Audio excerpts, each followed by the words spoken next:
لا إله إلا الله لا إله إلا الله لا إله نحمده ونصلي على رسوله الكريم أما بعد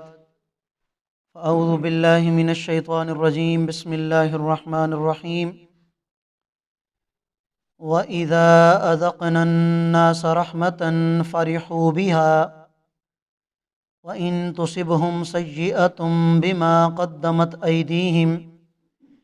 إذا هم يقنطون أولم يروا أن الله يبسط الرزق لمن يشاء ويقدر إن في ذلك لآيات لقوم يؤمنون صدق اللہ العظیم۔ سورۃ الروم کی آیت نمبر 36 اور 37 آپ حضرات کے سامنے تلاوت کی ہیں۔ آیات کریمہ کا ترجمہ یہ ہے، اللہ رب العالمین ارشاد فرما رہے ہیں، اور جب ہم لوگوں کو اپنی طرف سے رحمت کا مزہ چکھاتے ہیں تو وہ اس پر اترا جاتے ہیں، اور اگر ان لوگوں کو کوئی تکلیف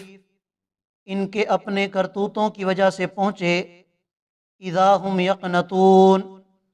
تو یہ فوراً مایوس ہو جاتے ہیں۔ اولم یرو، کیا یہ لوگ نہیں جانتے کہ یقیناً اللہ تعالی جس کے لیے چاہتے ہیں رزق میں وسعت عطا فرما دیتے ہیں، اور جس کے لیے چاہتے ہیں تنگی پیدا کر دیتے ہیں۔ بے شک اس میں البتہ نشانیاں ہیں ان لوگوں کے لیے جو اللہ کی ذات پر ایمان لانے والے ہیں۔ اس سے ماقبل آیات میں اللہ رب العالمین نے توحید کا بیان فرمایا اور شرک کی تردید بھی کی گئی، اور مشرکین کا ایک عمل بھی ذکر کیا گیا کہ جب ان لوگوں کو کوئی تکلیف پہنچتی ہے تو یہ اللہ کو خالص ہو کر پکارتے ہیں، اور جب اللہ رب العالمین ان سے وہ تکلیف دور کر دیتے ہیں تو پھر یہ دوبارہ اللہ کی ذات و صفات میں شرک کرنے لگ جاتے ہیں۔ تو فرمایا کہ کیا اللہ تعالیٰ کی طرف سے ان کے پاس کوئی دلیل ہے شرک کرنے پر، کہ جو دلیل ان کو بتاتی ہے کہ اس وجہ سے تم اللہ کی ذات و صفات میں شرک کرو؟ تو یقیناً ایسی کوئی بھی دلیل نہیں ہے، نہ اللہ نے قرآن میں اتاری ہے اور نہ نبی کریم صلی اللہ علیہ وسلم کے مبارک ارشادات میں موجود ہے۔ انہی کا ذکر چلا آ رہا ہے۔ فرمایا کہ جب ہم ان لوگوں کو اپنی طرف سے رحمت کا مزہ چکھاتے ہیں تو یہ اس پر خوش ہونے لگتے ہیں، اترا جاتے ہیں، اور جب ان کے اپنے اعمال کی وجہ سے، اپنے کرتوتوں کی وجہ سے ان پر کوئی تکلیف، کوئی آزمائش آ جاتی ہے تو پھر یہ اللہ کی رحمت سے مایوس ہو جاتے ہیں، اللہ کے در کو چھوڑ کر غیروں کے در پہ چلے جاتے ہیں۔ جب ان پر کوئی تکلیف آتی ہے تو اللہ کی رحمت سے مایوس ہو کر اللہ کے در کو چھوڑ کر غیروں کے در پہ چلے جاتے ہیں، اور جب ان پر تکلیف آ جائے تو یہ دعائیں کس سے مانگتے ہیں؟ پھر اللہ سے مانگتے ہیں۔ پھر جب تکلیف دور ہو جاتی ہے تو یہ اسی شرک میں دوبارہ لگے رہتے ہیں۔ فرمایا کہ کیا ان لوگوں کو یہ پتہ نہیں ہے کہ اللہ تعالیٰ جس کے لیے چاہتے ہیں اس کے رزق میں وسعت عطا فرما دیتے ہیں۔ رزق کے اندر وسعت عطا کرنا یا کسی کے رزق میں تنگی پیدا کرنا، یہ اللہ تعالیٰ کے قبضہ قدرت میں ہے۔ تو اگر رزق میں وسعت ہو تو اللہ کا شکر ادا کرنا چاہیے۔ اگر رزق میں تنگی پیدا ہو جائے، کاروبار کی بندش، کاروبار میں حالات خراب ہو جانا، اسی طرح کے بہت سارے مسائل معاشی اعتبار سے جو ہمیں درپیش آتے ہیں، تو اس وقت بھی اللہ تعالیٰ سے مدد مانگنی چاہیے، اللہ کے در کو چھوڑ کر غیر کے در پر نہیں جانا چاہیے۔ فرمایا کہ اس میں البتہ نشانیاں ہیں ان لوگوں کے لیے کہ جو اللہ کی ذات پر ایمان لانے والے ہیں۔ فرمایا کہ جب یہ مال اللہ دیتے ہیں، رزق کے مالک اللہ ہیں، اللہ تمہیں سب کچھ دیتے ہیں، تو فرمایا فَآتِ ذَا الْقُرْبَى حَقَّهُ، تو قریبی رشتہ داروں کو ان کا حق ادا کرو، کہ جو تمہارے قریبی رشتہ دار ہیں، اللہ نے تمہیں جائیداد دی، مال و دولت دیا، اب اس میں قریبی رشتہ داروں کا جو حق ہے تمہیں چاہیے کہ ان قریبی رشتہ داروں کا حق ان کو ادا کر دو۔ والمسکین، اور مساکین جو محتاج ہیں، فقیر ہیں، ان کا جتنا حق بنتا ہے ان کو بھی ادا کرو۔ وابن السبیل، اور صدقات کی شکل میں مسافروں کا بھی اس میں سے حق ادا کرو۔ فرمایا ذالک خیر للذین، یہ ان لوگوں کے حق میں بہتر ہے، یریدون وجہ اللہ، جو اللہ کی رضا چاہتے ہیں، جو اللہ کی رضا چاہتے ہیں تو انہیں چاہیے کہ اللہ کی رضا کے لیے اللہ کی طرف سے دیے ہوئے مال میں سے اللہ کے راستے میں بھی خرچ کیا کریں۔ وَأُولَٰئِكَ هُمُ الْمُفْلِحُونَ، اور یہی وہ لوگ ہیں جو حقیقی معنوں میں فلاح پانے والے ہیں۔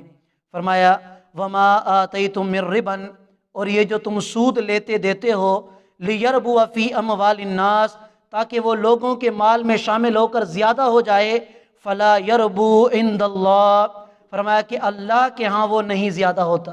اللہ کے ہاں اس کی بڑھوتری نہیں ہوتی۔ ایک معنی اس آیت کریمہ کا یہ ہے، اس لیے کہ ربا کا جو مشہور معنی ہے وہ سود ہے، تو سود کا لین دین قرآن و سنت کے اعتبار سے وہ حرام ہے، ناجائز ہے۔ اور یہ وہ پہلی آیت کریمہ ہے جس میں اللہ رب العالمین نے سود کی مذمت بیان فرمائی ہے۔ ابھی تک سود حرام نہیں ہوا تھا، لیکن اس میں اللہ تعالیٰ نے اشارہ فرما دیا کہ یہ جو تم لوگوں کو سود پر مال دیتے ہو کہ تاکہ اس سے ہمارا مال زیادہ ہو جائے، تو یہ حقیقی معنوں میں زیادہ نہیں ہوتا، ظاہری اعتبار سے تو زیادہ ہو جاتا ہے، لیکن اللہ کے ہاں یہ زیادہ نہیں ہوتا، بلکہ اللہ تعالیٰ کے ہاں معاذ اللہ یہ عذاب کا سبب بن جاتا ہے۔ ربا کا ایک دوسرا معنی بھی آتا ہے کہ کسی کو اس نیت سے تحفہ دینا کہ تاکہ کل کو وہ اس سے زیادہ مجھے دے۔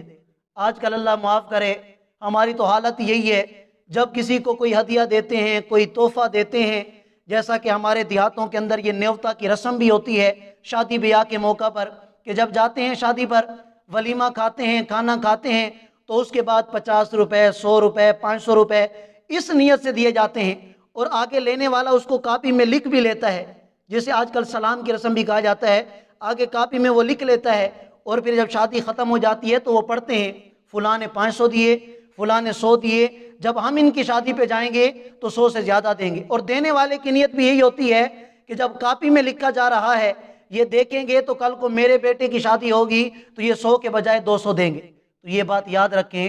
اس نیت سے کسی کو پیسے دینا شادی بیاہ کے موقع پر نیوتا کی صورت میں، سلام کی صورت میں، یہ بھی سود کے اندر آ جاتا ہے، اس لیے کہ یہ تو آپ قرض کی نیت سے دے رہے ہیں کہ میں تمہیں 100 دے رہا ہوں، کل کو مجھے 200 ملیں گے، میں 50 دے رہا ہوں، کل کو یہ مجھے 100 دیں گے۔ تو اگر تمہاری نیت ہی خراب ہے تو اس نیت کی وجہ سے یہ سلام دینا اور یہ نیوتا کی رسم یہ سارے کیا ہو جاتے ہیں، سود کے اندر آ جاتے ہیں۔ ہاں اگر آپ نے ہدیہ دینا ہی ہے، دولہے کو دینا ہے، تو اکیلے میں جا کر دے دیں، لکھوانے کی کوئی ضرورت نہیں ہے اور نہ ہی لکھنے کی کوئی ضرورت ہے۔ اللہ معاف کرے، یہ رسم تو بعض اوقات یہ جو فوتگی ہو جاتی ہے میت والے گھر میں، وہاں پر بھی وہ کاپی لے کے بیٹھے ہوتے ہیں کہ جی فلاں ہماری میت پہ آیا تھا، اس نے 100 روپے دیے تھے، اب جب اس کا کوئی مر جاتا ہے تو یہ جاتے ہیں کہ یار ہم 200 دیں گے، اس نے 100 دیے تھے، تاکہ یہ نہ کہے کہ میں نے بھی 100 دیے، اس نے بھی 100 دیے تو میں 200 اس کو دے دیتا ہوں۔ تو یہ جتنی بھی رسومات ہیں یہ بھی ساری سود کے اندر آ جاتی ہیں، اور اکثر مفسرین نے اس آیت کریمہ میں ربا کا یہی معنی بیان کیا ہے۔ اگر کوئی آدمی آپ سے بھی پوچھ لیتا ہے کہ یار اس کی دلیل کیا ہے، آپ اس کو یہ آیت کریمہ بتا سکتے ہیں کہ اس آیت کریمہ میں اللہ تعالیٰ نے اس کو ناجائز قرار دیا ہے۔ فرمایا وَمَا آتَيْتُم مِّن زَكَاةٍ، اور جو تم زکوٰۃ دیتے ہو، تُرِيدُونَ وَجْهَ اللہ، جس سے تم اللہ کی رضا چاہتے ہو، فرمایا فَأُولَٰئِكَ هُمُ الْمُضْعِفُونَ، یہ وہ لوگ ہیں جو حقیقی معنوں میں اپنے مال کو بڑھانے والے ہیں۔ جب آپ زکوٰۃ دیں گے ظاہری اعتبار سے مال میں کمی ہوگی، لیکن حقیقی معنوں میں اللہ تعالیٰ کے ہاں اس کا مال بڑھے گا، دگنا چگنا 700 گنا تک اللہ تعالیٰ اس کے مال میں بڑھوتری عطا فرماتے ہیں۔ فرمایا اللہ الذی، اللہ تو وہ ذات ہیں جس نے تمہیں پیدا کیا، ثم رزقکم، پھر تمہیں رزق بھی عطا کیا، ثم یمیتکم، پھر وہ تمہیں موت دے گا، ثم یحییکم، پھر وہ دوبارہ تمہیں زندہ کرے گا۔ هل من شرکائکم من یفعل من ذالکم من شیء، کیا تمہارے شرکاء میں سے کوئی ایسا ہے جو اس میں سے کچھ بھی کر کے دکھا دے، تمہیں موت دے کے دکھا دے، تمہیں زندگی دے کے دکھا دے، تمہیں پیدا کر کے دکھا دے، تمہیں رزق دے کے دکھا دے، تو تمہارے جو شریک ہیں جنہیں تم نے اللہ کی ذات و صفات میں شریک بنا کے رکھا ہے، اللہ تعالیٰ اس سے کیا ہیں، بالکل پاک اور منزہ ہیں۔ فرمایا سبحانہ، اللہ کی ذات پاک ہے، وتعالی، اور بہت بلند ہے، اما یشرکون، اس شرک سے جو یہ مشرک لوگ کرتے ہیں۔ اللہ تعالیٰ ہم سب کو سمجھنے اور عمل کرنے کی توفیق عطا فرمائے۔ جزاکم اللہ خیر۔